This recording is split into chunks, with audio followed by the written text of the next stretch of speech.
Boa noite.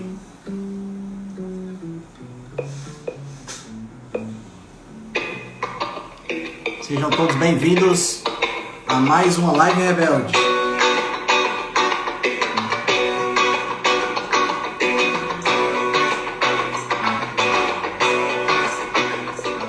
Hoje nós vamos entrevistar meu amigo Júlio Santana, Júlio Santana Nutri. Ele já está na área. Vamos começar. Não vamos perder tempo hoje não.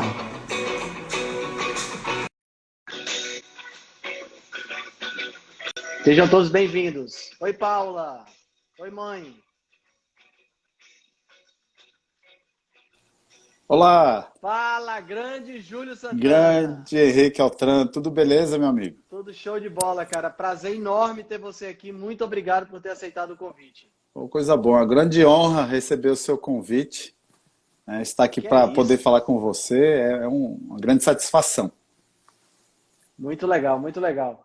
Cara, a gente está passando por um período assim super interessante em termos de saúde pública, né, de uma maneira geral. Como é que estão as coisas? Você está em que cidade aí, Júlio? Eu estou em Teresina, no Piauí. Teresina. Ê, Aham. terrinha boa. Estamos Você relativamente sabe? pertos.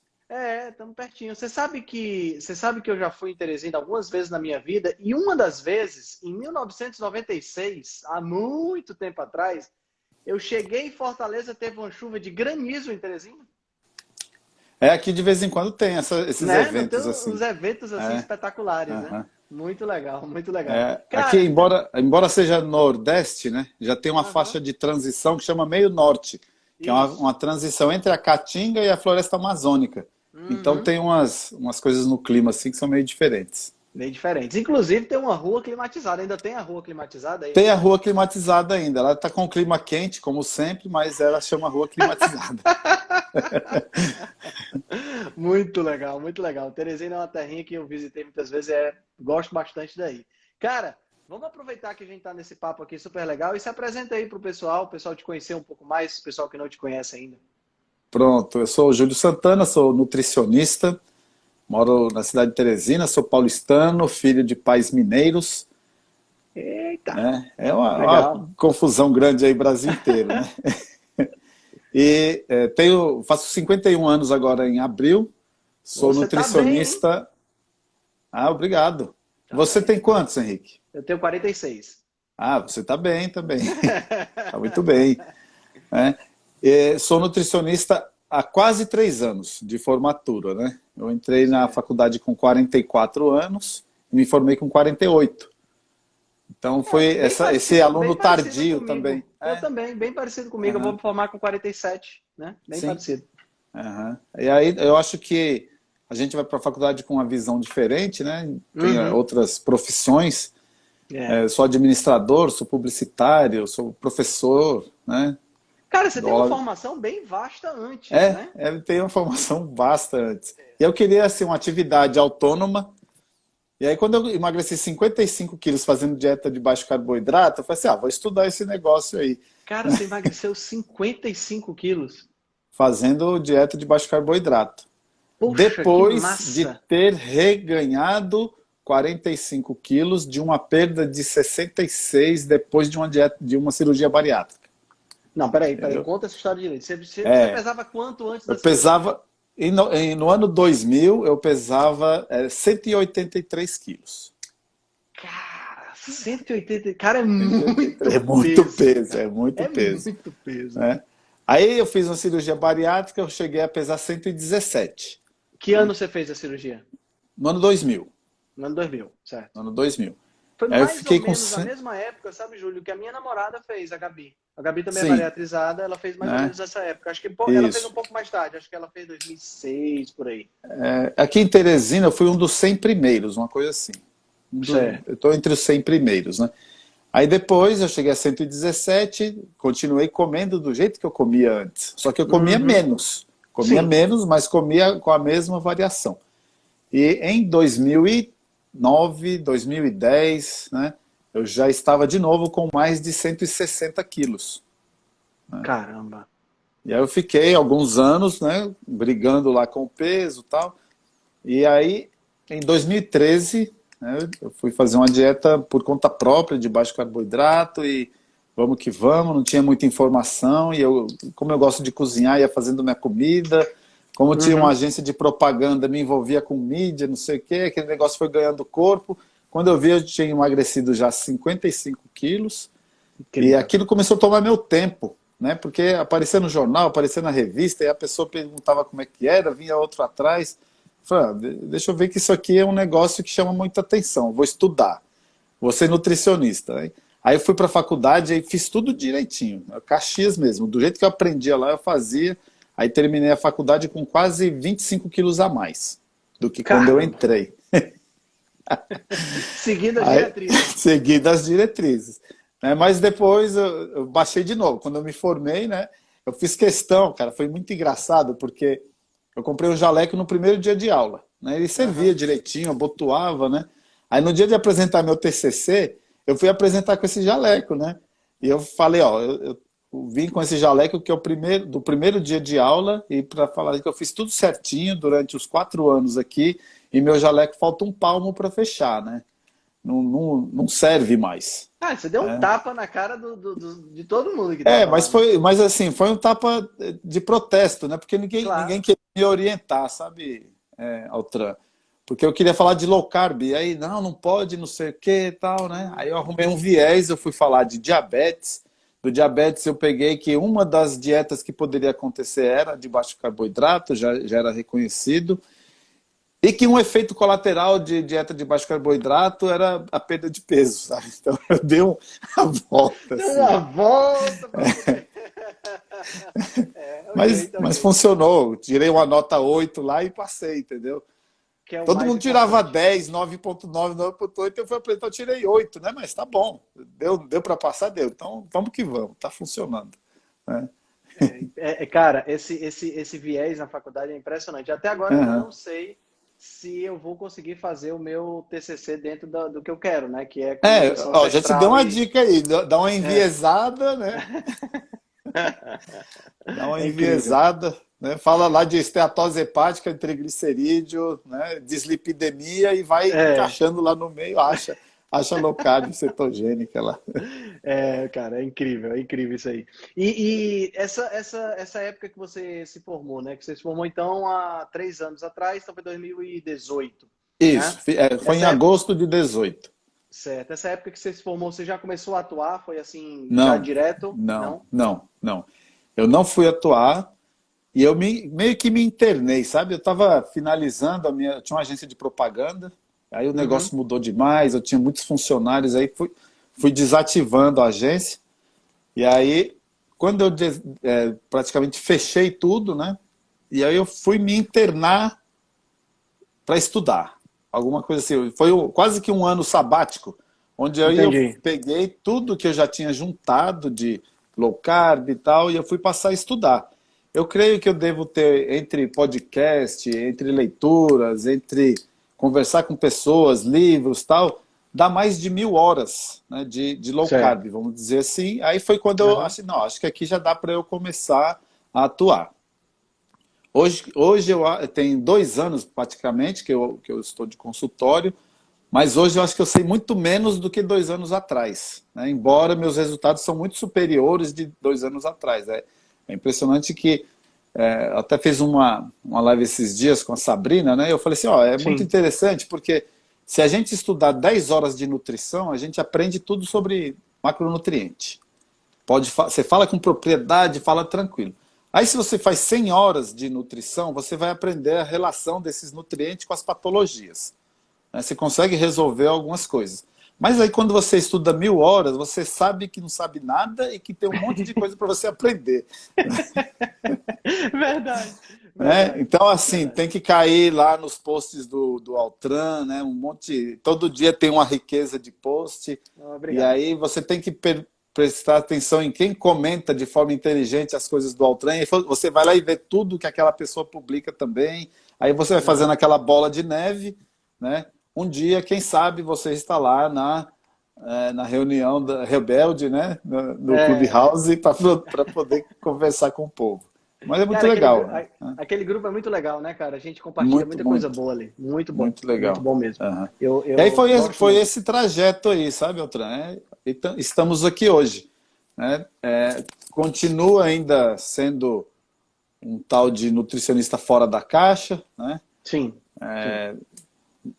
Tem uma distinção meio que, para alguns, pejorativa. Aí muita gente pergunta, você é nutricionista low carb? Não, eu sou nutricionista. Quando Exato. cabe low carb para o paciente, a gente vai indicar. Para o padrão de pacientes que eu tenho, para quase todos cabe low carb.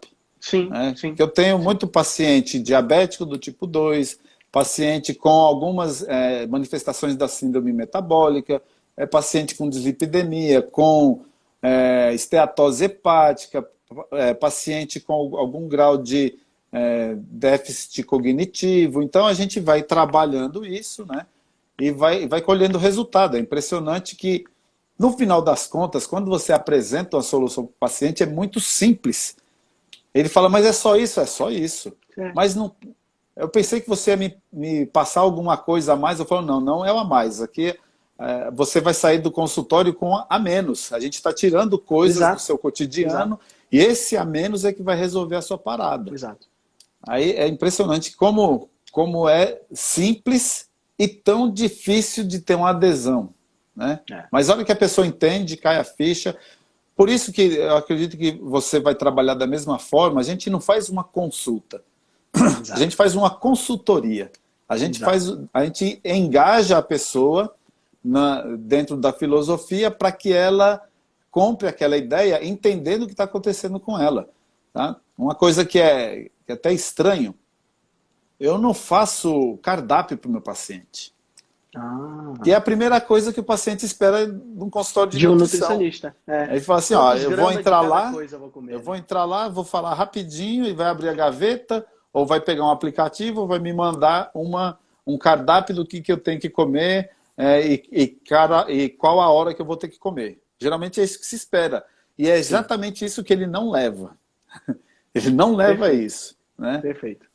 E aí, por exemplo, quando a gente atende família, a família inteira muitas vezes está dentro da mesma filosofia e cada um comendo dentro da sua preferência. Como é que você vai fazer um cardápio que serve para a família inteira se cada um tem uma preferência? E essa preferência muda. Né? Hoje, o cara pode gostar de salmão, mas amanhã ele quer comer picanha. E depois da manhã, ele não gosta mais de salmão nem de picanha, ele quer comer queijo. Pô, então o cardápio para ele vai ficar sofrível. E assim, você individualiza muito mais quando você não faz um cardápio do que quando você faz um cardápio. Sim, as pessoas não entendem isso. Exatamente. Eu acho que é muito mais individualizado quando você não passa um cardápio, não sugere um cardápio, porque a pessoa mesmo individualiza. Porque ela aprende. Exatamente. Aí ela vai ter toda a liberdade de escolha para fazer do jeito que está casado com a individualidade dela. Né? Exatamente. Então, aí tem as preferências pessoais. Isso, os momentos, tem o orçamento, que conta muito também, tem o que tem na geladeira hoje, sabe? Isso tudo tem que levar em consideração. E só dá para levar em consideração na anedota aí. E a gente também trabalha muito, né, Júlio, com educação, né, cara? Quando você educa o cliente, eu não gosto nem de chamar de paciente, eu prefiro chamar de cliente, particularmente. Eu gosto muito de fazer assim. Então, quando você educa o cliente, você diz para ele, você coloca nas mãos dele o destino dele. Entendeu? Ele deixa realmente de ser paciente e passa a ser agente do processo. Né? Tem alguns casos que no começo você tem que tratá-lo como paciente para que ele tenha aquela obrigação. Porque tem gente que se você deixar solto, ele não faz adesão. Mas se você fala assim, o trilho é esse aqui, você vai andar nesse trilho. Aí pronto, aí, a hora que ele pega o ritmo, aí ele se torna o seu cliente e pronto. A gente tem uma miríade de pessoas, né? Eu tenho um amigo que ele, assim, eu não atendo ainda, mas a gente tem sempre muito amigo que a gente troca ideia. Tem aquela conversa, fim de semana. Tem aquela conversa. Aí tem um amigo que eu já tinha passado todo tipo de orientação para ele e não conseguia. E aí eu disse, cara, eu vou tentar a última alternativa que eu tenho, é o seguinte, o cara é muito exato, né? Uma cabeça muito exata, gosta de controlar números e tal. Aí eu disse para ele, cara, baixa esse aplicativo aqui no teu celular e vamos fazer o controle dos macros nesse aplicativo. Cara, foi a melhor coisa que eu fiz para ele. Ele aprendeu a controlar os macros lá, emagreceu mais de 30 quilos só controlando os macros, bicho, no aplicativo. Quer dizer, Uhum. algo que você não deve ter visto aplicativos dessa natureza na faculdade. Ninguém vê. Eu não Ninguém vejo. vê, né? Ninguém Tá vê. entendendo? A gente tem que calcular na unha e se Exato. E errar até 2% tá criticado. errado. É até criticado esse tipo de aplicativo, Aham, porque não, esse tipo é fat secret, não, isso não presta, não. aham. Cara, foi a estratégia que funcionou para ele. Por que eu vou deixar de lado essa estratégia, né? É verdade, para ele funcionou, foi a melhor estratégia. E aí você já Exato. aprendeu que para alguém exato, né, o Exatamente. apoio aí do aplicativo ele é primordial. Né? Me fala uma Primordial. coisa, Júlio, como foi a tua chegada no low carb? Como foi que chegou para ti a low carb? Nossa, eu comecei a fazer aquela dieta Dukan. Certo. Dieta Dukan é uma dieta low carb, com o viés aí de colocar o farelo de aveia famigerado lá dentro do mix, né? Aham. Mas ele é uma dieta, um dia de carnívora e o outro dia low carb. E colocando Certo. o farelo de aveia aí, que por conta dele eu não sabia, né? E eu estava emagrecendo, não estava nem aí. Eu tinha um sangramento intestinal constante, assim, sabe? Bem que Hum, fosse pouquinho, né? Eu não sabia em que ponto que era do intestino, mas chegava um sangue fresco junto com as fezes. Aí depois, quando eu tirei, né, que eu passei realmente a fazer low carb, desapareceu esse sintoma, tá? Mas como que eu cheguei? Eu comecei a ver tudo de Dukan. Comecei a fazer e tal.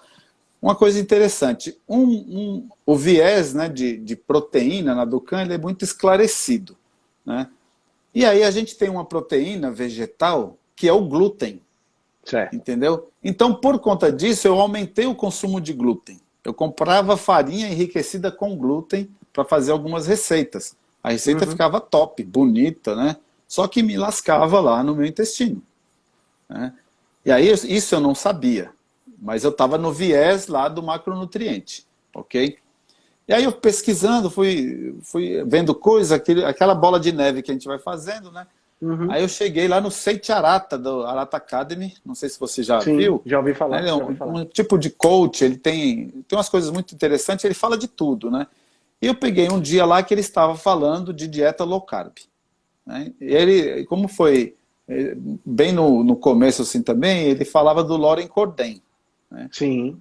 Aí do Loren Cordain ele falava tudo ali, e falava assim, oh, isso aqui é um negócio interessante, né? Muito parecido com o que eu estou fazendo, mas só que tem outra pegada aqui, vou prestar atenção.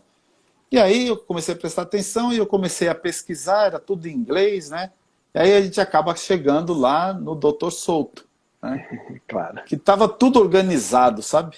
Então eu falei, cara, é isso daqui. Aí eu comprei o livro do Taubes, fui ler o livro do Taubes e fui ver as coisas do Souto.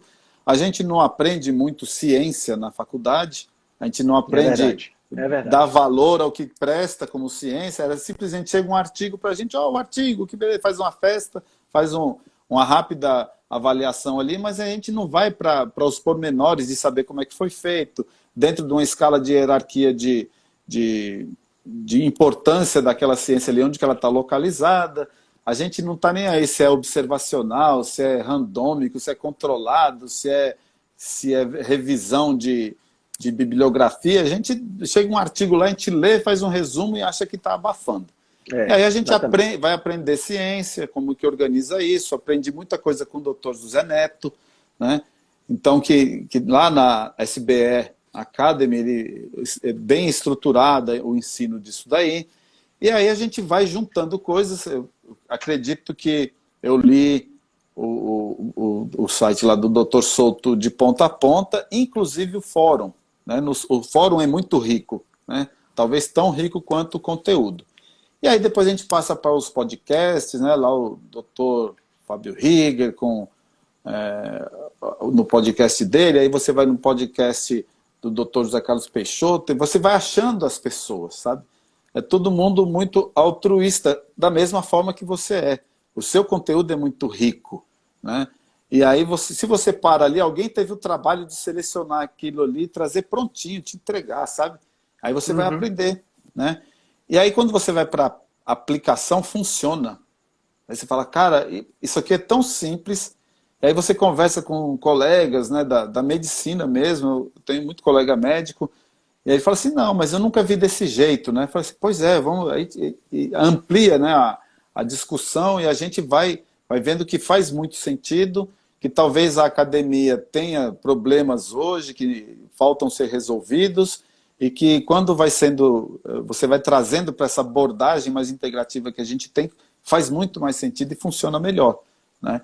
Então, durante muito tempo eu trabalhei como publicitário, né? Eu cuidava de um plano de saúde aqui, então conheci muito médico, né? Então era o tempo todo conhecendo essas pessoas e depois eles me vêm chegando, trazendo soluções. Eu tenho uma característica interessante, né?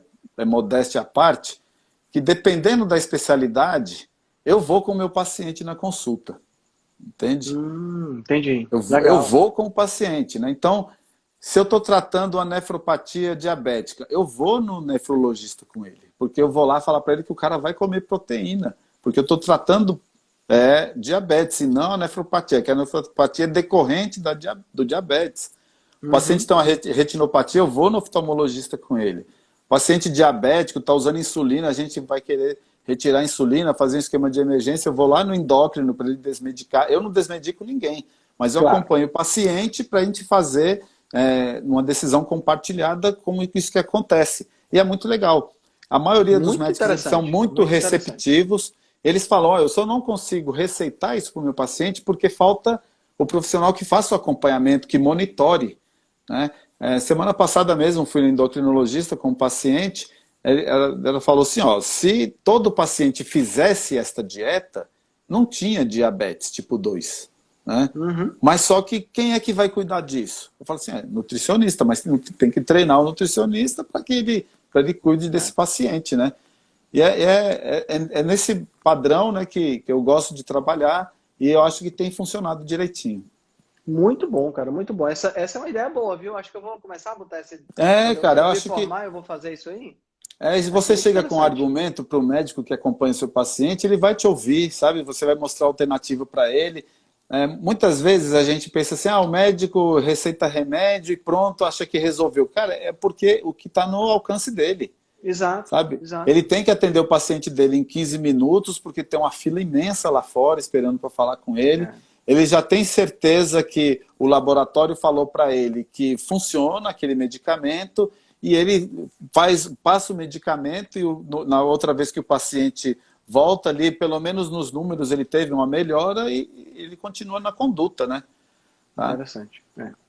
É verdade. Cara, vamos entrar no nosso tema. A gente vai falar um pouquinho sobre metabolismo, né? Que é uma coisa... Cara, uma das coisas que eu gosto muito no seu Instagram são... eu não sei nem como é que você chama, mas você faz uns desenhos, umas coisinhas... Eu acho fantástico. Na verdade, eu brinco, né? Porque, como publicitário, eu nunca fui diretor de arte. Né? Eu sempre fui empresário da publicidade, mas eu sou muito da área do planejamento e da parte da criação. Mas não da criação de design, né? A gente cria criação de estratégia. E aí sempre eu trabalhei junto com o diretor de arte, eu fazendo uma peça que chama RAF, que é um rascunho, né? Certo.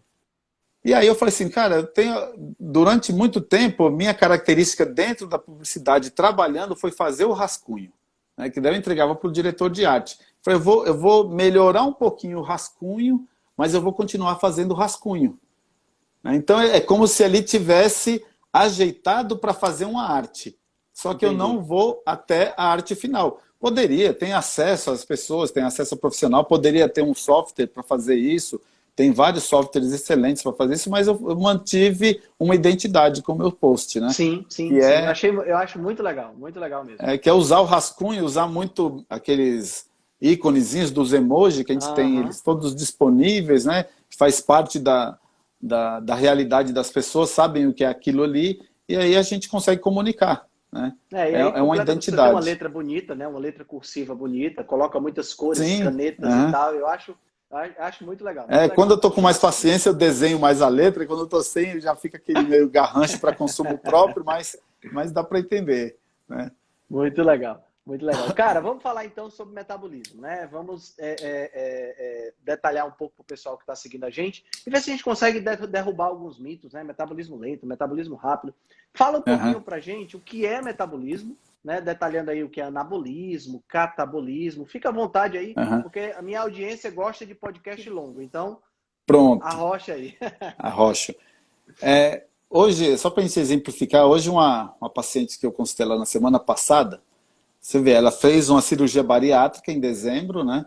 Aí perdeu peso em janeiro e fevereiro, aí parou de perder peso, que é natural, acontece, faz um platô, e ela desesperou, né? Aí não tinha consultado comigo ainda, aí falou assim, eu vi que você tem uma história de que engordou depois de bariátrica, perdeu peso, eu me identifiquei, quero ir falar contigo. E ela veio, atendi, aí passei uma dieta de uma modulação mais low carb para ela, né? Como o estômago é relativamente pequeno, tem Sim. várias refeições durante o dia, mas mesmo assim a gente respeita o ciclo circadiano.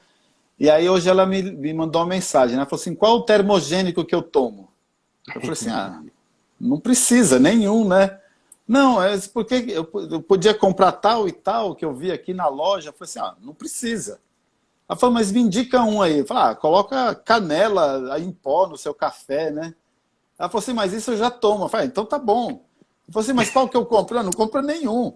Mas por quê? Porque não faz diferença, né? A pessoa vai com aquele pensamento assim, meu metabolismo está lento, eu tenho que aumentar a termogênese para aumentar o metabolismo. E quando você fala para ela que não precisa, que não adianta, que um termogênico, sei lá, no final do dia ele vai ser responsável por ter aumentado o consumo de 20 calorias, que não quer dizer nada, né? E gastou R$ 20 lá à toa, né? Aí ela falou assim, então tá bom, vou fazer assim. Eu falei, faça, né? Mas o que a gente trata é essa questão de metabolismo. A gente tem regências hormonais no organismo. Então, a primeira coisa relacionada à bioquímica do alimento é a gente saber a composição do alimento. Então, eu gosto muito de dar o exemplo, eu vou ficar dando exemplo de consultório que eu acho que enriquece um pouco. Claro, enriquece bastante. Chega um advogado, eu vou atender um advogado, eu falo assim, você sabe onde tem cada coisa na montagem de um processo, ou você pega um processo de 200 páginas e vai folhear as 200 para achar tal documento? Ele falou, não, cada coisa tem o seu lugar. Eu falei, beleza, então, se eu pedir para você desconstruir um processo, você desconstrói ele para mim, falando tudo onde que está o quê? Eu falei, consigo. Então é isso que a gente vai fazer com o alimento. Né? Tá bom. Aí ele já entende que a gente vai desconstruir o alimento.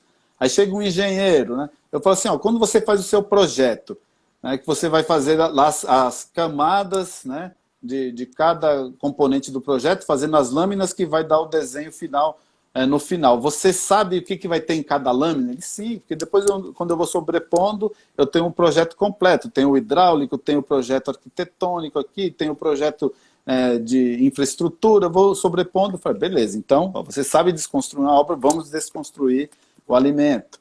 Né? Aí, conforme seja a profissão que a pessoa tem, que ela tem afeição com uma determinada ordem, eu levo para o exemplo do alimento. E aí a gente chega lá na primeira aula do primeiro dia na faculdade, que a gente vai ter aula de bioquímica. Né? Que a gente vai para o laboratório e vai desconstruir os alimentos. Né?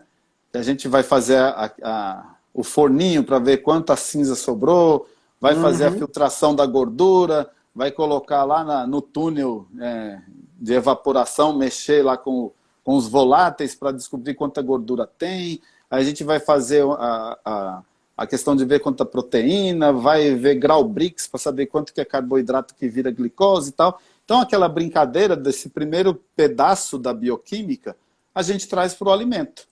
Então a gente começa com um alimento íntegro, aí separa ele na parte inorgânica e na parte orgânica. Aí na parte inorgânica a gente tem aquilo que já é micro, que são os micronutrientes. Por eles já serem micro, não precisa fazer digestão porque já está micro. Do jeito que ele chegar lá no organismo, o organismo vai entender que já está pronto e vai assimilar. E aí o que a gente tem nesse inorgânico? A gente tem vitamina, mineral e água. Então, isso tem no alimento. Aí eu dou um exemplo, pode ser o leite, né? No leite tem lá vitamina B, tem cálcio e tem água. Aí a gente determinou aqui que o micronutriente. Aí agora vamos ver o orgânico, né? Por que chama orgânico? É porque é a parte que passa pela química orgânica no organismo. E essa química orgânica o que é? Pegar algo maior e transformar em algo menor. Esse algo menor agora será micro. E esse micro o organismo vai assimilar. Então a proteína vai virar aminoácido. Aí aminoácido é o nosso construtor, vai ser nossos tijolinhos, vai fazer cabelo, unha, pele, vaso sanguíneo, osso, né? E aí vai ter o lipídio que aí te dá uma fonte de proteína primeiro. A carne é uma fonte de proteína, peixe é uma fonte de proteína. E aí a gente vai para o lipídio. O lipídio é a gordura. A gordura, quando ela faz digestão, que ela vai virar um micronutriente, ela vai ser um ácido graxo. Aí o ácido graxo faz as nossas células, a membrana celular, ele faz transporte de vitamina lipossolúvel, ele participa da síntese do colesterol, ele vai ser componente de cerca de 50% do peso do cérebro. Então, mostra toda a importância que o lipídio tem no organismo. E aí a gente tem o carboidrato, que é um outro macronutriente, que ele também vai ser desmontado pelo organismo, pelas enzimas, e vai virar, na sua grande parte, em glicose. A glicose é uma energia essencial, a gente precisa dela, é uma energia vital, aliás, que a gente precisa dela, né? E a gente sem glicose entra no esquema de hipoglicemia, pode entrar em coma, pode até morrer. Só que glicose demais também, a pessoa vai se tornar diabética, tendo todo um problema. E tem ainda, dentro dos carboidratos, uma classe que é a fibra, que ele também, quando passar pela digestão, não vai acontecer nada, porque o organismo humano não digere fibra. Aí a pessoa abre assim, como assim? Me falaram que é importante comer fibra? Eu falei, não estou falando que não é importante, eu estou falando que ela não se transforma em nada no organismo. Ela entra fibra e sai fibra. Né? Sai um pouquinho muitas mais vezes, sujo, mas sai fibra, né? Muitas vezes ela vai aumentar o seu bolo fecal, vai aumentar a fermentação pelas bactérias, isso vai aumentar a sua flatulência, vai aumentar o seu perímetro aí abdominal, mas ela só está fazendo a parte dela dentro do organismo, que é fermentar e produzir fezes, basicamente. Né? A pessoa, então eu posso não comer fibra? Eu falei, não, isso é uma decisão sua. Se você se sente bem não comendo fibra, não come. Uhum. Se você gosta de fibra dentro do seu consumo diário, você coloca. Aí a pessoa fala, mas isso é uma decisão minha? Eu falei, sim, é uma decisão sua. Eu estou te dando o caminho. Né? E as pessoas querem que a gente decida para ela. Né? É verdade. E aí quando a gente mostra que essa parte orgânica do alimento é onde tem a energia, e aí a gente vai explicar o viés do paradigma da caloria. Né? Assim, uma coisa que falam para a gente que a gente tem que queimar mais do que ingere para poder perder peso fazendo um déficit calórico. Mas não é bem assim. Depende da fonte que a gente está trazendo essa caloria. Né? Aí dá um nó na cabeça da pessoa porque ela vem com uma verdade. Né? Aí quando você vai explicando que as calorias por si só, uma caloria não é apenas uma caloria, depende de onde ela vem, aí a pessoa para assim e fala assim, nossa, mas eu estava vendo tudo errado. Eu falei, não, não é errado, é diferente. Não acredite no que eu estou falando também. Né? Seja cético a maior parte do tempo, que é assim que você aprende. Né? E aí, quando a gente explicou, né, essa desconstrução do alimento, aí a gente passa para a próxima etapa, falar da glicose. Tá? Certo. E aí a gente vai falar da glicose. Falei, ó, se a gente pegar o seu exame aqui, ó, você vê, a sua glicose deu 92. E aqui está falando que o normal é de 60 miligramas por decilitro até 99 miligramas por decilitro. Você sabe o que está escrito aqui? A pessoa, não, tem uns números aí. Falei, pois é, então agora vamos traduzir os números. Né?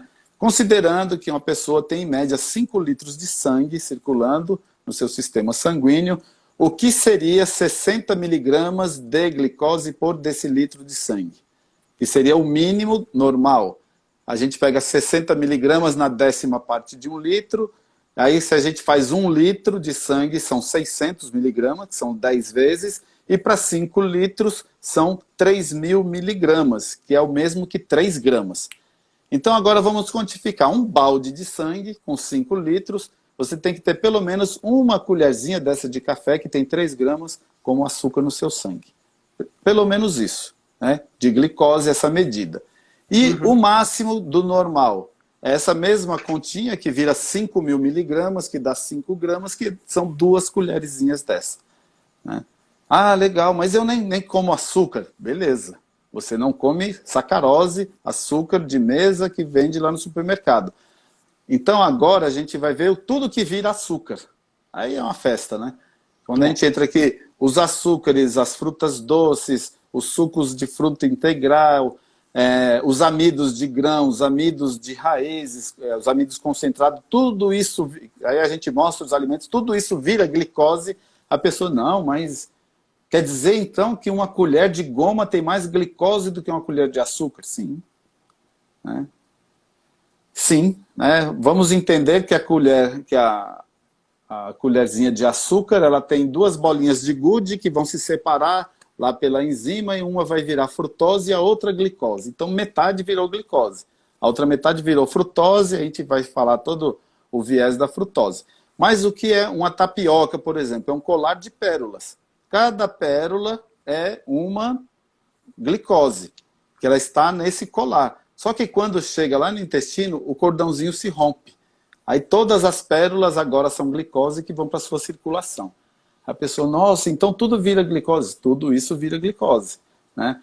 E aí, quando a gente tem a glicose elevada, que passou desse máximo normal, que são 5 gramas dentro dos 5 litros de sangue, precisa diminuir essa glicose. E quem é que diminui essa glicose? Retira da circulação? É um hormônio chamado insulina. Aí a gente vai para um lado da regência hormonal, que é o lado anabólico. O que é anabolismo? É crescimento, é armazenamento. Então a insulina é um hormônio que sinaliza armazenamento. Quando é que a insulina sobe? Tem que dizer, quem é que chegou? Ah, dona Gabriela. Muito Oi, bom. Seja bem-vinda. Bem-vinda. E aí, esta insulina, sob regência dela, o organismo guarda energia. Então, ela vai guardar a energia do carboidrato, essencialmente, que está sobrando. E a insulina também, ela se mostra, né? Ela entra em ação toda vez que a gente come. Tá? Independente do que a gente come, a insulina vai subir também, que ela sinaliza o organismo que está chegando suprimento de fora e aquilo tem que ser guardado, aproveitado de alguma maneira. Então, este ambiente de insulina, ele é um ambiente anabólico. E qual é o caminho dessa glicose? Ela vai ser glicose lá dentro da mitocôndria, que é dentro da célula. Aí, quanto pequeno é isso? Uma célula, que a gente precisa do microscópio para enxergar, dentro dela tem uma estrutura chamada mitocôndria. E só que dentro de uma célula tem de 5.000 a 10.000 mitocôndrias. A pessoa, nossa, então é muito pequeno. É muito pequeno. Né? E aí, a gente vai pegar e vai mostrar que depois que abasteceu as mitocôndrias, continua sobrando glicose na circulação, a gente vai armazenar na forma de glicogênio, que é uma reserva de carboidrato. E a gente encheu este tanquinho, a gente vai fabricar outra coisa com essa sobra da glicose que está virando glicogênio e já atingiu o máximo de armazenamento dele, que é a fabricação do glicerol. E o glicerol, ele vai ser guardado na célula adiposa, né, na célula de gordura, e ele se junta com mais 2 deles lá e faz o triglicerídeo. A gente mostra que o triglicerídeo, então, veio lá da ingestão do carboidrato também, né? Que é o responsável pelo aumento do triglicerídeo. Se a pessoa não tem célula adiposa suficiente para guardar esse triglicerídeo, ele começa a circular no sangue, aí é onde vai aparecer o aumento de triglicerídeo no exame de sangue, e toda vez que ele passar lá no fígado, vai capturar um pouquinho, é onde vai levar para a esteatose hepática, porque ele está guardando gordura lá no fígado, que é uma gordura ectópica, ou seja, uma gordura que está onde não deveria ter gordura, e aí começa a ter todos os problemas relacionados à sobra de glicose nesse sistema. Tá? Então, esse é um cenário anabólico com regência de insulina. E como que a gente tem outro cenário? Tem um cenário catabólico. Né? E como que a gente vai chegar nele? A gente vai chegar nele, um dos caminhos é a restrição do carboidrato. Quando a gente faz a restrição do carboidrato, o carboidrato vai ficar baixinho, e aí a gente tem um primeiro problema, porque quando a glicose cai, né, porque caiu o carboidrato, cai a glicose. E aí, caindo a glicose, a gente sente fome. E aí a fome é algo insustentável. A gente pode sentir dor de cabeça, pode sentir fadiga, pode ficar irritado. E quanto tempo dura essa fome? Né? Enquanto eu não comer carboidrato, e eu não vou comer carboidrato, ou enquanto houver estoque de glicogênio que está sendo gasto pelo organismo para produzir glicose. Quando isso vai acabando, os hormônios estão todos malucos pedindo para que você coma carboidrato. Como você não comeu carboidrato, acende um sinal vermelho e aí aparece o glucagon. Então o glucagon ele leva cerca de 2 dias para se expressar depois que a gente para de comer o carboidrato, e ele é antagônico da insulina. Quando a insulina vai caindo, aí o glucagon aparece. Aí qual é o combustível base do glucagon para fazer glicose? Lá no caso da insulina, o carboidrato que está vindo de fora vira glicose e o excesso é armazenado. No cenário de glucagon, o triglicerídeo, que está entrando na parada agora, ele é processado pelo fígado em uma das formas de energia que ele processa, que é a glicose, na neoglicogênese.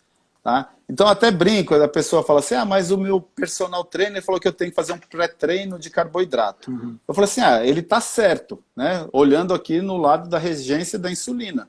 Na primeira página do livro de bioquímica, fala que a gente precisa de carboidrato para fazer glicose. E se você fechar o livro, se der por satisfeito, você já está mandando bala, bota carboidrato para todo mundo. Mas se você virar para a segunda página, lá vai falar da neoglicogênese, que é o que a gente está vendo aqui. Então, muitas vezes o livro ele não acaba na primeira página e nem na orelha dele. Tem que ler o livro, né? Tem que ler o livro de todo, bioquímica. Né? Aí você vai aprender uma série de processos. E além da glicose, o que é que o glucagon produz, né? O glucagon, que é um hormônio também produzido lá no pâncreas, ele, deste mesmo triglicerídeo, ele faz glicose, ele faz ácidos graxos livres e faz corpos cetônicos. E aí, quando você vai explicar como que é um corpo agindo, né, reagindo sob uma regência de glucagon, com fornecimento.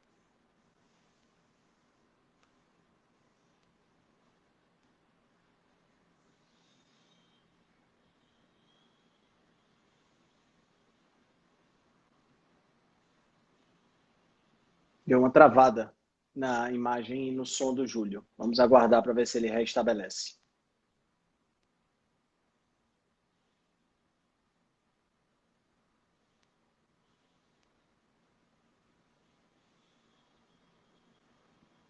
Opa, ele caiu. Vamos aguardar que ele já deve entrar já já, né? Deve ter acontecido alguma coisa. Enquanto isso, vamos comentar aqui rapidamente. Primeiro, Sabrina, você pode ser um pouco mais específica? Os triglicerídeos, eles são formados a partir do excedente de glicose que você ingere e são armazenados no tecido gorduroso para que eles possam ser usados no futuro, tá? E em relação a livro de bioquímica, depende. Se o teu foco é um livro universitário, se você quer entender como é que funciona a bioquímica no nível universitário, eu recomendo o Princípios de Bioquímica do Leininger. É, sem sombra de dúvidas, o melhor livro de bioquímica que tem. Se o teu foco é entender o básico, vamos dizer assim, então eu sugiro que você comece um pouco a pegar livros mais básicos, óbvio, né? Então você pode ir para o livro do Gary Taubes, que está em português, é Por que Engordamos e o que Fazer a Respeito. Você pode ir para o livro da Nina Teicholz, que é Gordura Sem Medo. Você pode pegar o livro do Jason Fung, O Código da Obesidade, né? E o livro do Jason Fung, O Código do Diabetes. Você pode também, deixe-me ver aqui em português. Bom, esses são os que estão vindo me ocorrendo agora, tá? Vamos ver aqui se deixa eu ver aqui, o Júlio já... Deixa eu ver se o Júlio já voltou. Já voltou.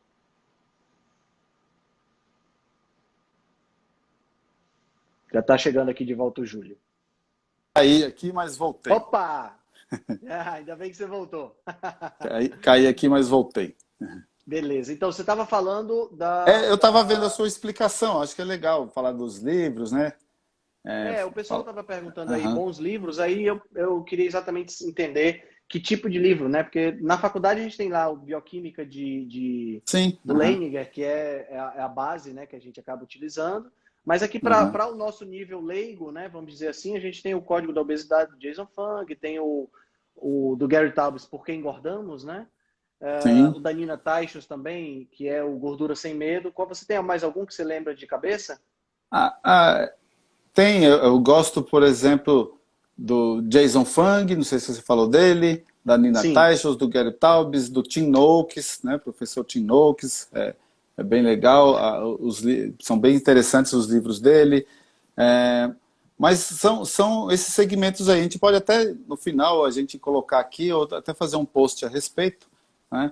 E esses autores que a gente está falando, eles têm mais do que um livro, né? Então, acaba tendo uma repercussão, uma montagem grande aí de possibilidades para a gente entender o que está acontecendo.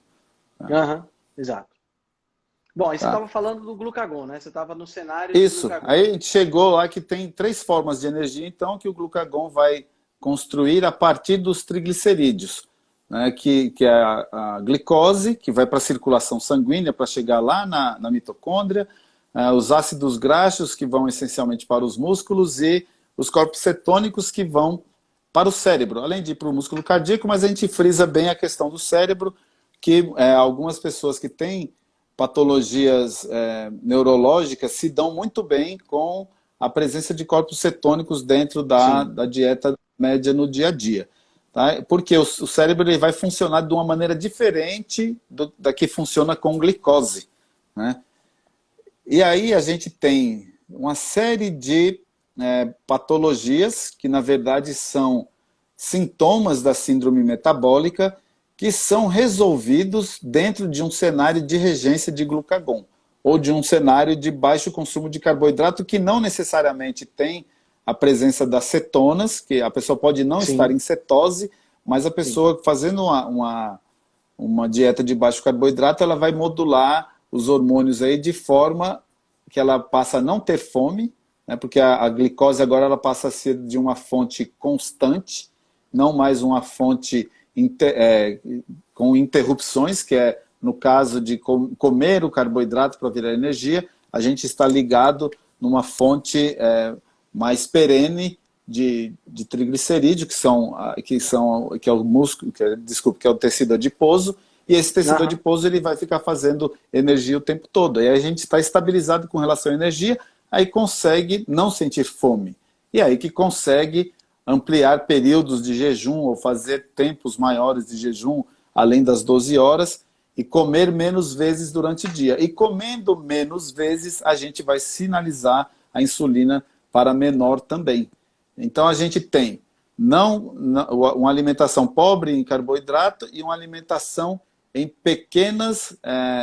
a frequência baixa durante o dia de quantidade de vezes que come. A gente sempre sugere aí de 0 a 2 vezes, né? Quando a pessoa já está bem adaptada, ela consegue comer de nenhuma vez até 2, e aí ela tem uma performance muito melhorada em termos de saúde metabólica. Sim, sem dúvida. Então, fazendo aí fazendo um resumo desse momento até agora, nós temos 2 situações no corpo. Uma situação onde você tem um ambiente anabólico. Maior, um ambiente anabólico, onde você tem liberação de insulina, que é um hormônio anabólico, né? Inclusive os fisiculturistas até injetam insulina, né, para ter esse anabolismo aumentado naquele momento pós-treino. Então você tem uma situação anabólica e uma situação catabólica. Nessa situação catabólica é a situação onde a grande maioria das pessoas quer estar. Quer estar. Né? Porque eu, por exemplo, eu não quero estar na situação catabólica na grande maioria das vezes. Sim. Eu prefiro estar numa situação anabólica porque eu sou magro por natureza. Mas eu não quero estar, Júlia, aí é que está o ponto interessante, eu não quero estar numa situação anabólica com excesso de carboidrato. Por quê? Porque eu, numa situação anabólica de excesso de carboidrato, eu ganho peso na forma de gordura e não na forma que eu quero, que é a forma de músculo. Exatamente. Então, muitas vezes, o que vai acontecer? O tecido muscular ele é muito mais eficiente para a utilização da insulina. Se eu tenho uma baixa concentração muscular, se a minha massa magra é pequena, a insulina ela se torna, aqui muito entre aspas, um problema. Né? Sim. Agora, se eu tenho uma quantidade de músculos interessante, a insulina ela é um fabricador mais de músculos também, dependendo do substrato que eu entrego para o meu organismo trabalhar. Pois é. E aí a gente tem de forma interessante também, a situação catabólica ela pode ser obtida tanto com a restrição do carboidrato, que é o nutriente que mais estimula a insulina, mas também pode ser atingido com o jejum. né? Sim, E sim. dentro das nossas células a gente tem sensores especiais para verificar isso aí, sensores bioquímicos, né? Então, no caso, quando você está alimentado, vamos dizer assim, no estado alimentado, você tem aí o efeito do mTOR, né? Que é um sensor especial de anabolismo, né? No estado alimentado. Quando você está no estado Isso, não alimentado, estado de jejum, você tem a AMPK, que é um isso. outro sensor que diz para o corpo, Vai, ok, vai está guiar o faltando comida. organismo. Aham, Exato. é. Tá faltando comida. Então, se tá faltando comida, deixa eu pegar aqui essa mitocôndria que tá velha, deixa eu pegar aqui esse retículo endoplasmático que tá velho e aproveitar e reciclar ele, porque já que não tá vindo nada de fora, eu tenho que me virar aqui para poder sobreviver, né? Isso. É, pegar aquele conteúdo que estava dentro da célula e a célula perdeu a membrana dela, e aí no conteúdo bacana que agora está no interstício, aí a célula vai fazer autofagia porque não está vindo energia de outro canto. Né? Então a MPK ele vai mostrar esse caminho para a célula estar alimentada, independente de eu estar trazendo energia do lado de fora para ela. E aí resolve um monte de coisa. Eu acho que o melhor exemplo que a gente pode dar, né, que a pessoa pode ir lá no perfil dela para ver, a força que o jejum tem é da Rita Croce, que ela queimou uma quantidade enorme de flacidez com jejum e atividade física. E o Né? resultado dela é impressionante. Naquele padrão. Poxa, onde você fez essa lipoaspiração, onde você fez essa cirurgia plástica? Não tem. Né? É o organismo organizado trabalhando. Né? Exato, exatamente. Fantástico isso aí. E aí, se a gente mete no meio aí os ultraprocessados, aí a gente esculhamba tudo, né, Júlio? A gente escolhendo tudo. Então, a gente nem devia chamar ultraprocessado de alimento, né? É verdade. Eu gosto muito daquela definição de produto alimentício, né? Exatamente. Aquela máxima que o pessoal fala, não é porque você pode comer que é alimento. A gente come um monte... Não é só porque você come é alimento, não tem... Tem que tomar muito cuidado. Por isso que é importante saber identificar o que é alimento. E aí muita gente torce o nariz para o termo comida de verdade, mas é. A pessoa vai falar assim, então quer dizer que pão não é comida de verdade? Dentro desse conceito, não. Sim, mas tem 2000 anos, pelo menos, que o pessoal vai trabalhar e fala que vai ganhar o pão. Sim, é um traço cultural, mas devia sair para ganhar a carne, não para ganhar o pão. Né? Exatamente. Vou para o meu ganha-carne hoje, pronto. Vou para o meu ganha-ovos, né? Vou para o meu ganha-queijos. Né? O pessoal, o ganha-pão aí fica ilustrado que seria um alimento base, né? Eu acho que essa questão você falou do pão, eu acho que essa questão do pão é uma questão que é muito mais cultural do que qualquer outra coisa. Né? E essa é uma das minhas críticas, sabe, Júlio, à faculdade de nutrição, que é essa falta de uma abordagem evolutiva. O nutricionista sai da faculdade achando que a gente é assim desde sempre e que a gente come pão desde sempre. Né? E que a gente tem que comer para não ter marasmo, kwashiorkor e pronto. Isso, cara, a gente nem ouve, são doenças que a gente nem ouve falar mais. Se há 100 anos não se ouvia falar dentro da clínica dentro da clínica médica, não se ouvia falar em diabetes tipo 2, tinha no livro explicado o que era aquilo, mas ela não existia. Hoje a gente estudar marasmo e kwashiorkor, enquanto podia estar estudando uma dieta de baixo carboidrato naquele mesmo tempo, significaria muito mais. Muito mais.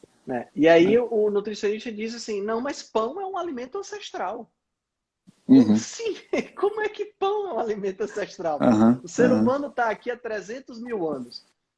Tem gênero Homo há 2 milhões de anos aqui no planeta. O pão tem, sei lá, 5 mil anos, os egípcios. Como é que é um alimento ancestral? O alimento ancestral é o que a gente conseguia comer naquela época. É carne, um tubérculo aqui, um tubérculo e aquela sua série do Ancestral, ela é perfeita, que mostra isso, sabe? Quem não viu ainda, pessoal, a série do Ancestral do Henrique, vá lá depois, procure, né, a série todinha, que ele vai falar como que foi essa evolução, né? E aí a gente pensa que não existia mundo antes de 5 mil anos atrás, só tem é 99%, né, do mundo ainda todo mundo está assim como toda a história atrás. está ali do Homo sapiens, né? Mas voltando a falar um pouquinho dessa questão dos ultraprocessados, cara, a gente hoje vive numa inundação de ultraprocessados, né? Sim, Para sim. onde a gente olha, quando você vai num supermercado, tirando ali a parte de limpeza, o açougue e a feira, o resto Aham. tudo é ultraprocessado, cara. É Tudo é impressionante. ultraprocessado, é verdade. É assim, quando você não consome ultraprocessado, quando você cai essa ficha e não consome, você vai no supermercado, você só anda pelas beiradas. Exato, E é exatamente. rapidinho fazer compra, né? Exatamente. Você pega uma. Vou trocar só um negocinho na internet aqui, eu não vou cair, tá? Mas eu já Tá volto. certo.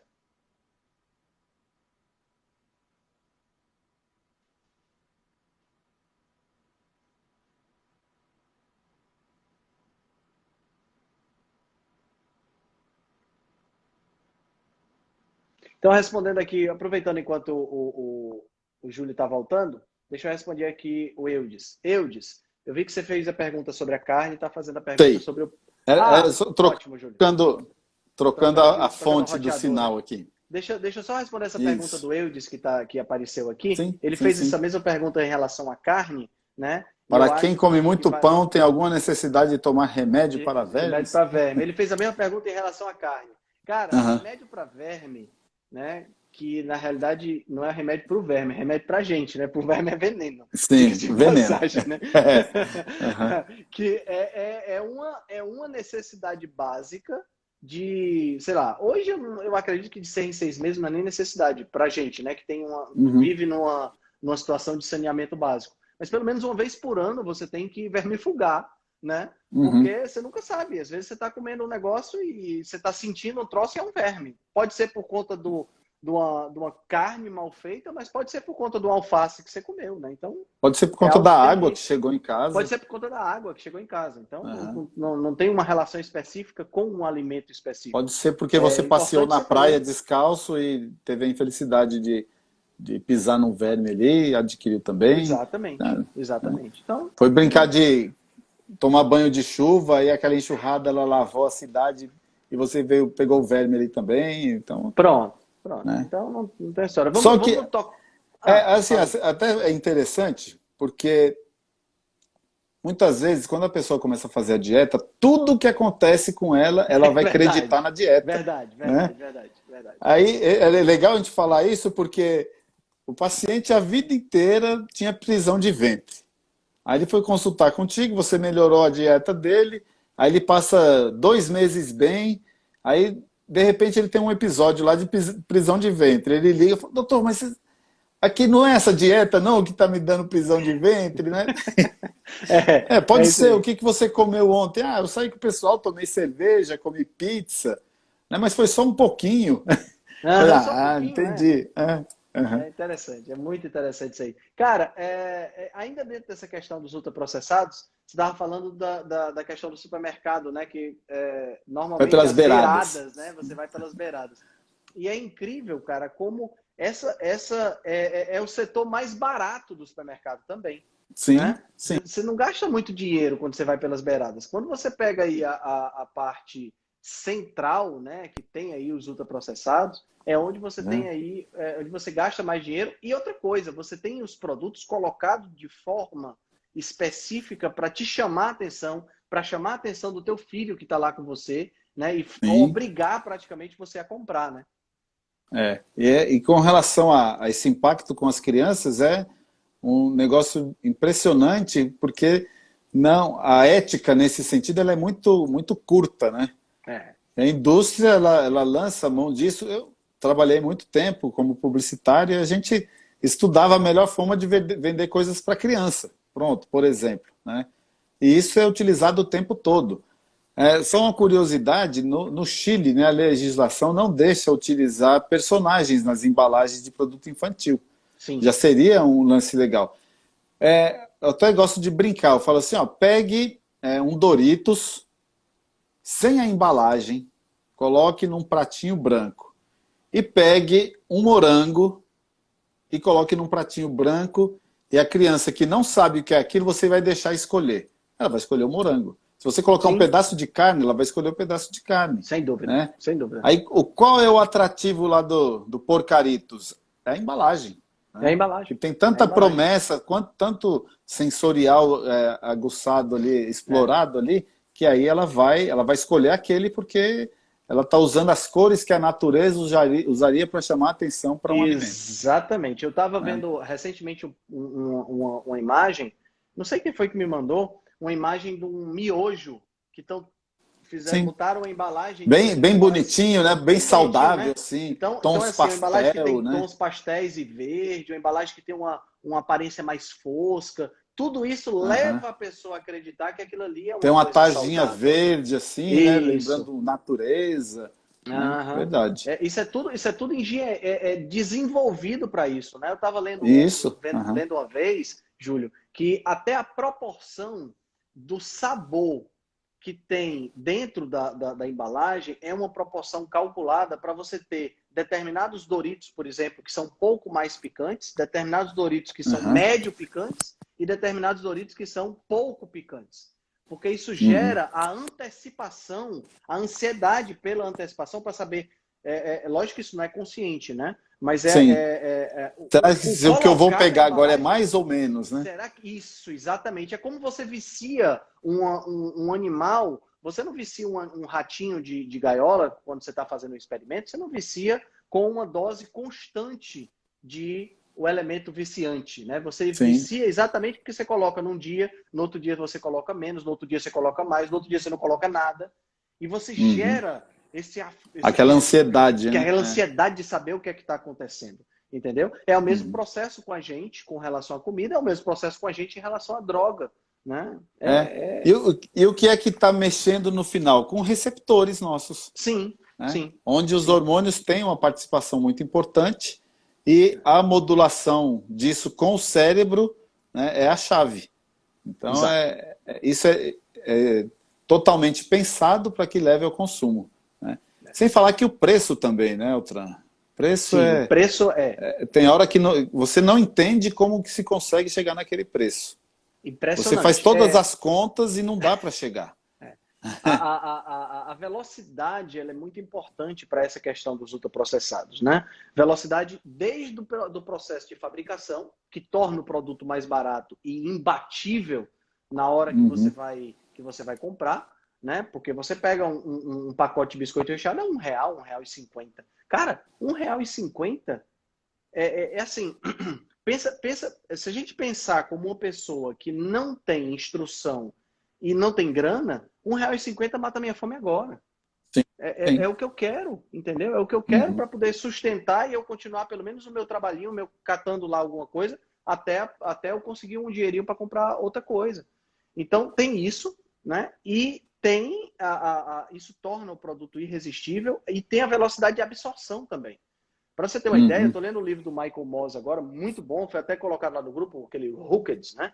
E ele fala que quando você fuma um cigarro, a nicotina ela demora de 5 a 10 minutos para sair do pulmão e chegar até o cérebro. Quando você bota um biscoito recheado na boca, o açúcar demora 600 milissegundos para gerar um impulso no cérebro.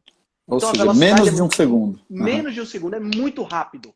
E essa velocidade, ela está intrinsecamente ligada com a questão do vício, entendeu? Quanto mais rápido, pior. Por isso é que você tem, por exemplo, a cocaína. A cocaína, quando cheira, é de 5 a 10 minutos. Mas quando você transforma a cocaína no crack e fuma, vicia muito mais. E aí é rapidamente.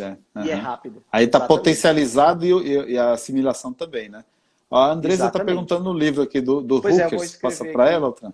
Vou escrever aqui. Pronto. Cara, me fala um pouquinho sobre as doenças que decorrem do desequilíbrio desses dois sistemas. Nós temos a diabetes, né? O que a gente pode falar? Legal. Na maioria das vezes, a doença central é a síndrome metabólica, que é muito pouco falada, Henrique. Sim. Muito pouco falada. Tá? E aí a síndrome metabólica ela tem diversos sintomas. Né? Como que eu entendo? A síndrome metabólica é uma doença central que é uma doença de natureza nutricional, porque ela é uma doença metabólica, tá? E aí a gente tem vários sintomas. Por exemplo, a gente pode ter o diabetes tipo 2. Mas diabetes tipo 2 não é uma doença, é uma doença dentro do padrão de medicina ocidental. Mas é um sintoma de síndrome metabólica. Certo. Pode ter a esteatose hepática.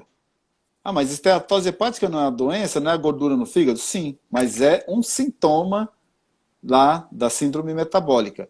A pessoa pode ter dislipidemia. Mas dislipidemia não é uma doença que o médico vai tratar? Sim, mas ela é um sintoma da síndrome metabólica. Artrite. O que a artrite tem a ver com isso? É uma doença inflamatória, onde a raiz é a síndrome metabólica e a artrite vai ser um sintoma. A gente pode falar de síndrome de ovários policísticos, né, que é uma doença que o endocrinologista deveria tratar, mas que quando a pessoa tem síndrome de ovário policístico, ela vai na ginecologista, a mulher vai no ginecologista, que é um sintoma de síndrome metabólica, né? E aí a gente pega umas 30, 40 sintomas, que quando a pessoa tem 3 deles, a gente fecha na síndrome metabólica. Só que a medicina ocidental trata essas manifestações, que seriam sintomas, como doenças propriamente. E aí tem as especialidades médicas que vão tratar dessas doenças e que vão tratar essencialmente com remédio, com medicação. E o que é mais interessante, se eu vou no ortopedista, né, ou num reumatologista, porque eu estou com artrite, aí ele pede meus exames e vê que eu estou com dislipidemia. Ele trata a minha artrite e me manda para o colega dele, cardiologista, né? Aí eu chego lá no cardiologista, eu já estou no ortopedista, no reumatologista, desculpe, aí eu fui lá no cardiologista, só que ele viu que a minha glicose está meio bagunçada também. Aí ele manda para o endocrinologista, amigo dele. Aí o endocrinologista, eu já vim do ortopedista, fui no cardiologista, agora estou no endócrino, e ele viu que eu estou com o meu rim com uma disfunção. Aí ele já manda para o nefrologista. Aí vai virando, o que acontece? Cada um, beleza, trata com medicamento. Para o seu caso, que muitas vezes tem o efeito colateral, mas a gente presta mais atenção no efeito label que o medicamento tem. E aí, a gente vai ver que no final das contas, esses médicos que um te recomendou para o outro, eles não conversam entre si sobre você. Exato. Né? E aí fica esse negócio de você tratar sintomas de uma doença central com medicamentos. Você só vai tratar sintoma. Você não está tratando a doença. Então aí você vira paciente do médico para o resto da vida. Porque ele vai ficar controlando para que você não tenha maiores prejuízos com sua doença. Só que se você trata a síndrome metabólica, você não tem mais os sintomas decorrentes da síndrome metabólica. E aí você, em tese, está curado. Enquanto você tiver controlado a síndrome metabólica, você não tem os sintomas, em tese você está curado. Tá? Se você volta para o padrão que provocou a síndrome metabólica, sim, você volta a ficar doente. Tá? Mas você pode deixar de expressar os sintomas da doença se você cuida dela. Né? Eu gosto muito da analogia da árvore, né? Então você tem na raiz, você tem a resistência à insulina. Isso. O caule é a síndrome metabólica que se ramifica em todas essas doenças que você colocou. Isso, então, imagina, que eu gosto de propósito de chamar de sintomas da síndrome metabólica, sim, não de doenças. Esses sintomas da síndrome metabólica. Agora você imagina então que você tem uma árvore, tá, que está te impedindo de construir a tua casa. Tá certo? Está no meio do teu terreno lá. E aí você quer... E com aquelas raízes espalhadas pelo terreno todo. Onde você cavar, tem raiz, né? Tem raiz. Aí o que é que você faz? Você chega lá e fica podando os galinhos. Quando é que essa árvore vai deixar de te atrapalhar? Nunca. Nada. Muitas vezes ela vai reflorescer, né, com mais força, né? Exatamente. Esse podar o galinho é exatamente o remédio que o cara tá dando. O cara começa...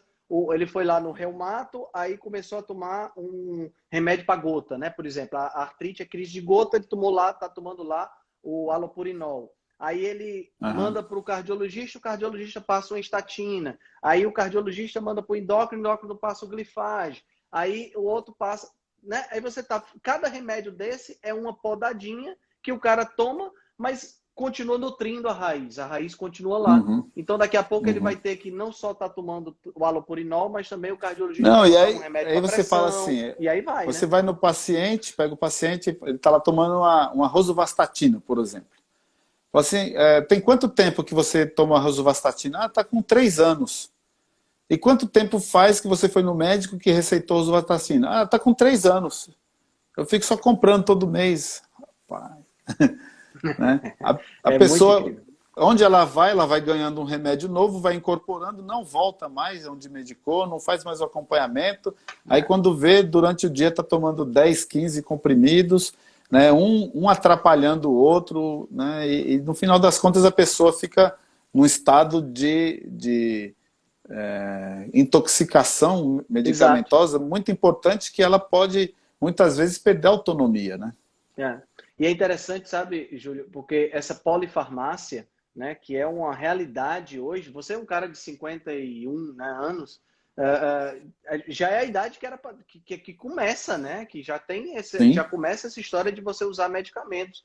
E quando chega nos 80 anos de idade, você tem uma farmacinha em casa, né, com Sim. vários e vários medicamentos. Grande parte do seu aposento vai para comprar remédio. Exatamente. Isso é muito grave hoje.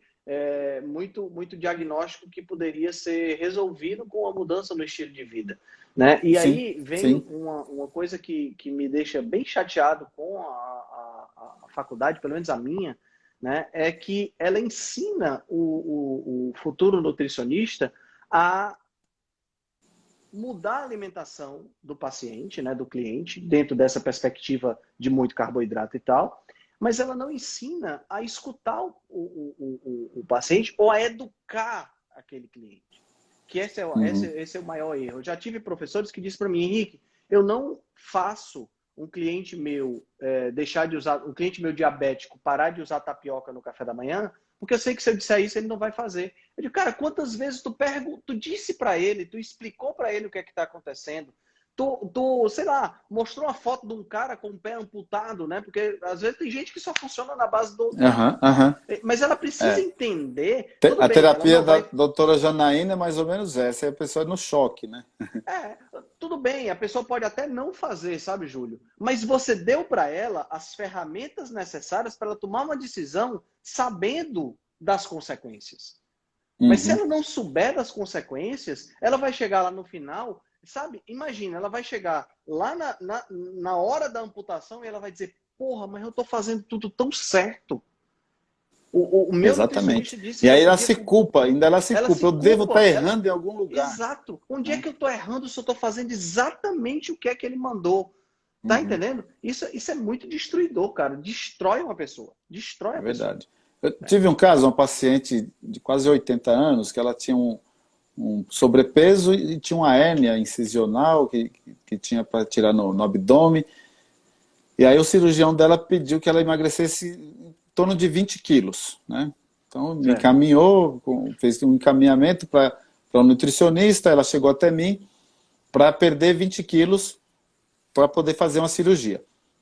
E aí na anamnese, a primeira coisa que eu perguntei dos medicamentos, e ela, eu uso insulina, tal horário, eu uso glifage aqui, eu uso tal medicamento. Eu falei, então a senhora é diabética? Sim, sou diabética, né?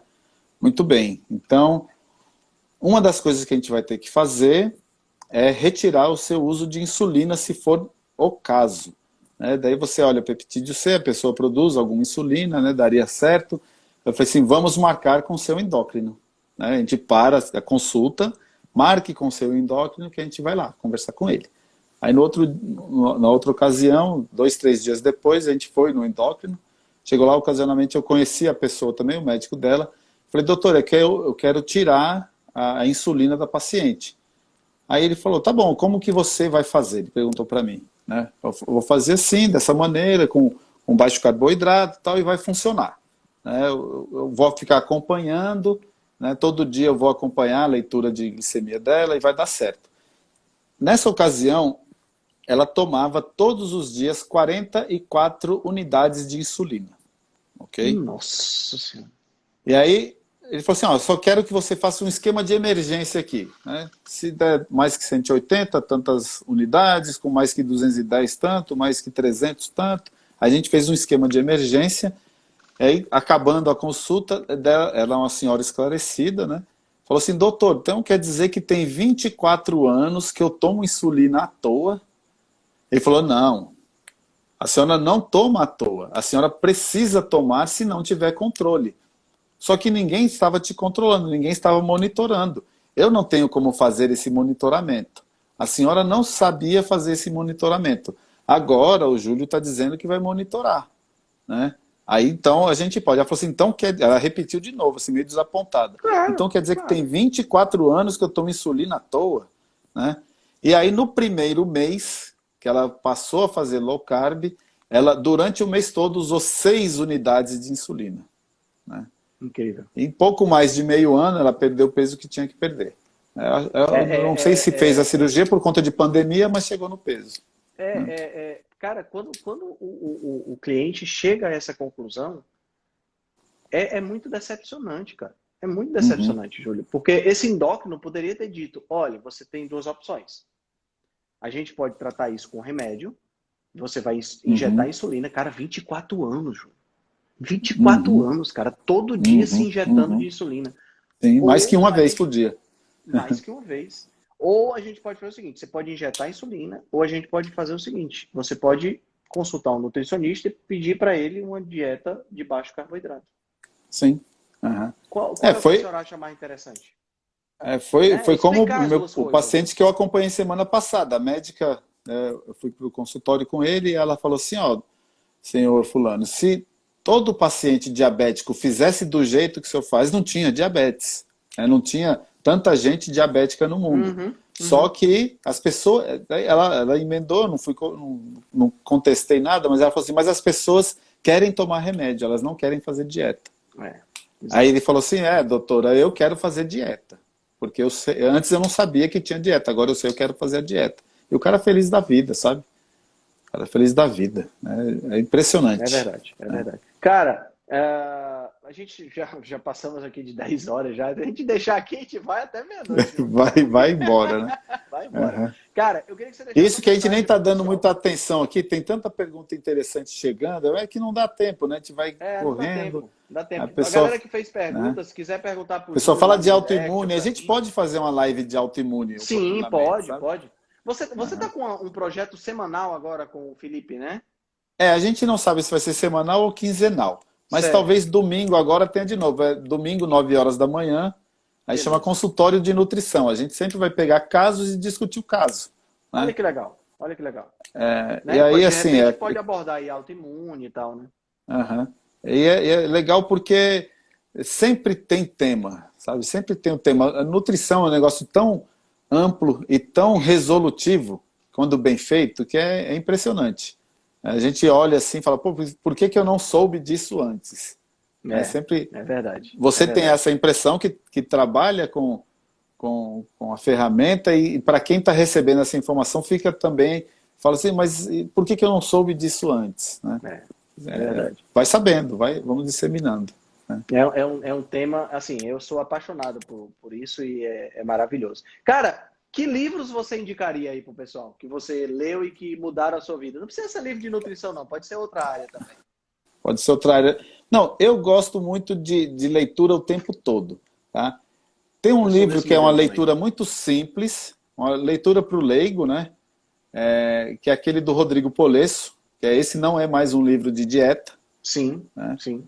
Que é um livro gostoso de ler, um livro fácil, né? Que dá para ter uma noção interessante sobre o que colocar ali para dentro. E um livro mais específico que eu gosto também, que são a publicação do Dr. Bernstein sobre o tratamento de diabetes tipo 1 com low carb, né? Que é o Diabetes Code, né? Do Dr. Bernstein, ok? Então, eu gosto muito das abordagens dele, serve tanto para diabetes 2 quanto diabetes 1, mas é muito legal você ver que você consegue minimizar a utilização da insulina de correção durante o dia para um diabético do tipo 1 fazendo low carb com ele. Né? Que você consegue estabilizar a glicemia somente utilizando ali a insulina basal, né, que tem um horário fixo pela manhã, e não se preocupa mais com insulina durante o dia. Tá?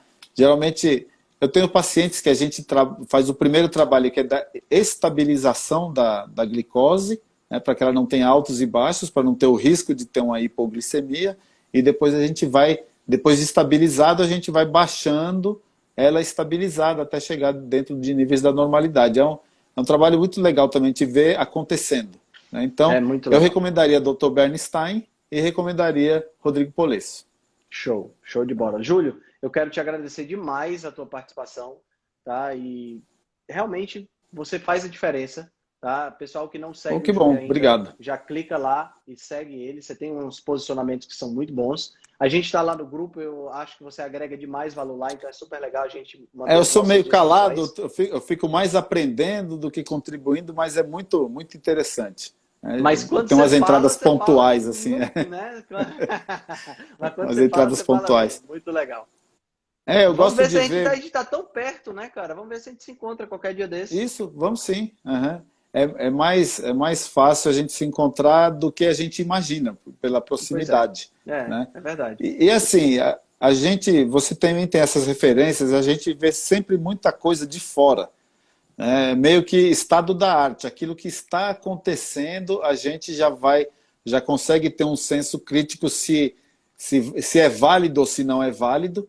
Então, coisas são publicadas a todo momento, né? Coisas de boa qualidade e de péssima qualidade. E quando você vai aguçando o seu senso crítico, né, com base em como se lê ciência, a gente consegue ter acesso àquilo que está acontecendo agora. Isso é muito legal, que era pouco possível de acontecer 20 anos atrás, por conta da velocidade das coisas, por conta da disponibilidade das coisas. Então a gente tem esse privilégio de, nesse momento, né, estar desvendando esses mistérios que eram guardados porque não se tinha acesso. E hoje a gente tem um monte de gente que estuda o tempo todo, um monte de gente altruísta que não quer guardar segredo, e aí a gente fica trocando essas figurinhas e se informando o tempo todo. Então é um grande prazer, né, ser parte da sua convivência e saber que você está na mesma toada atrás de coisas interessantes que ajudem as pessoas no dia a dia de forma eficaz, não de forma remediada. Exato. Fazendo um trocadilho com todo respeito. Cara, muito obrigado pela tua participação. Tá? Te desejo aí um excelente final de semana e a gente mantém contato lá no grupo e no particular, e vamos marcar da gente fazer uma tríade, né? Tríade nordestina. Sim. Eu, você e o Felipe Viana. Vai dar bem certinho. Pronto, vai dar bem certinho. Eu estou à disposição e também gosto muito do Felipe. E é um tipo de profissional que é novo no mercado. Né? Você é um profissional novo no mercado, eu sou um profissional novo no mercado. Em determinado ponto a gente entra meio que de forma meio que reservada, recebendo algumas tijoladas aqui e ali, mas aí a gente vai ocupando espaço e mostrando o resultado, que é a melhor parte. É isso aí. Tá bom? Valeu demais, meu amigo. Um abraço grande, hein? Valeu. Um grande abraço a todos que ficaram com a gente até agora aqui e até a próxima. Valeu. Valeu. Tchau, tchau. Tchau, tchau.